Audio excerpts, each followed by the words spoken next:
More price hikes at the pump. President Biden's strong message to gas station owners. And a zero-gravity game while some folks are playing soccer thousands of feet in the air. You're watching The Rundown. I'm Michelle Vias in for Robin Winston. Gas prices in LA County jumped 12 cents a gallon from Monday into Tuesday.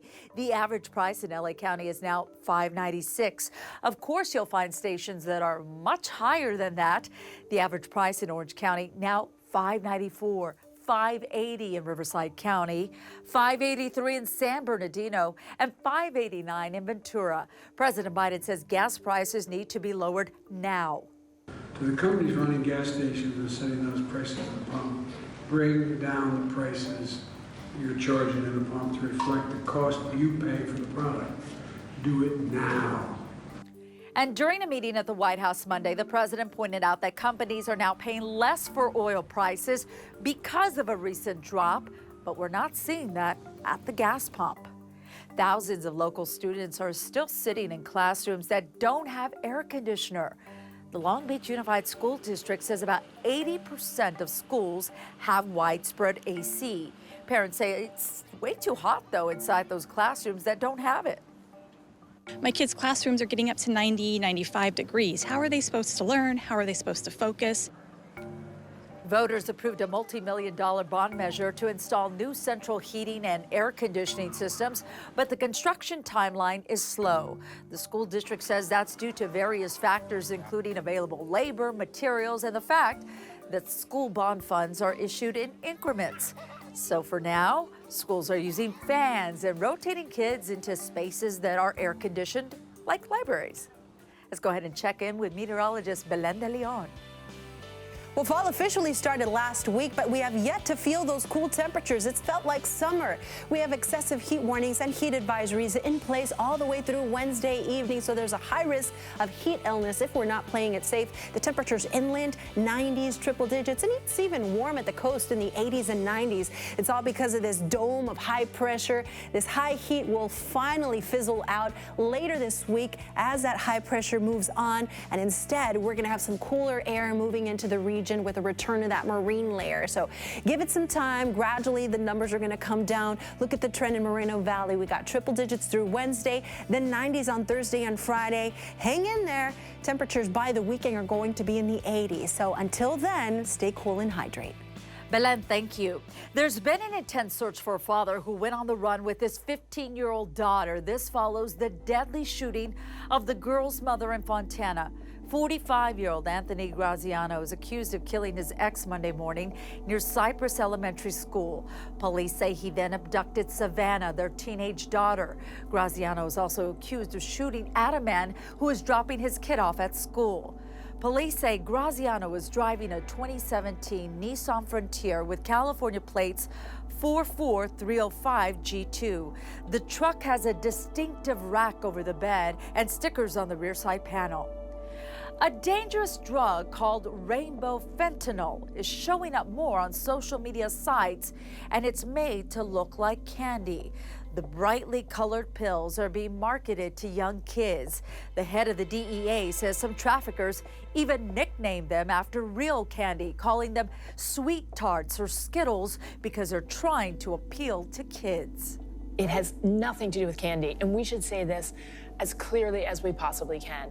Many people who are dying from fentanyl poisoning have no idea that they're taking fentanyl. There have been several recent overdoses in the LA area, and just last week, the LA Unified School District announced that it's putting the overdose reversing drug Narcan in every school, kindergarten through 12th grade. New developments in the deadly shooting on the set of the film Rust. Prosecutors are announcing the potential filing of criminal charges against 4 people, and that could possibly include actor Alec Baldwin. The incident happened on the movie set in New Mexico last year. Baldwin was holding a prop gun that fired, killing cinematographer Helena Hutchins and wounding the director. An attorney for Baldwin said the DA made it clear that she had not made any decisions about who, if anyone, might be charged in the case. Police arrested a Rideshare driver accused of sexually assaulting a 13-year-old in Van Nuys. And officers say they believe there could be more victims. The suspect, 37-year-old John Eric Bastidas Arenas.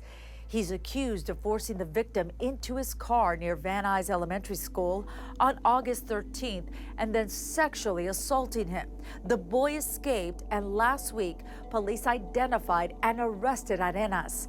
He has worked for multiple rideshare services since last year, and police want to know if there are more victims out there. There's growing outrage over this video showing a coach body slamming a man who was first thought to be a student during a high school football game in Anaheim. Well, we have learned from police that he's actually a 20-year-old known on social media for pulling pranks. On Friday night, he ran across a football field with an inappropriate message written on a flag. Police later gave him a trespassing warning. Some big news from NASA. They successfully crashed a spacecraft into an asteroid 7 million miles away. Oh my gosh. Oh, wow. Quite exciting to see the reaction. This was Monday night when they watched the spacecraft reach the asteroid. Now, it will take a month, maybe even more, to see if the crash threw the asteroid off course. It sounds like something out of the movie Armageddon, but NASA hopes to use the same technology in the future if and when an asteroid poses a threat to Earth.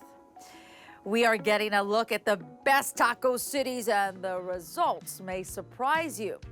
Data researcher Clever ranked Los Angeles in 5th place for the best cities for taco lovers. Guess who was number 1? Austin, Texas. That's right. To rank the cities, researchers looked at data like the number of taco places per capita and the average Yelp star ratings of the restaurants. So here's a look at the top 5 cities on the list. What do you think? Just behind Austin, Texas is San Jose, followed by San Antonio, Oklahoma City, and then number 5, Los Angeles. We call for a recount. Out of the 50 big cities that were ranked, Hartford, Connecticut came in last place.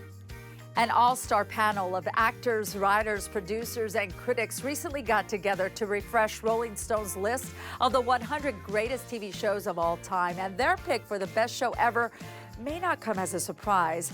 The Sopranos went off the air in 2007, but it still gets a lot of love. Number 2 on the list, The Simpsons, and Breaking Bad is number 3.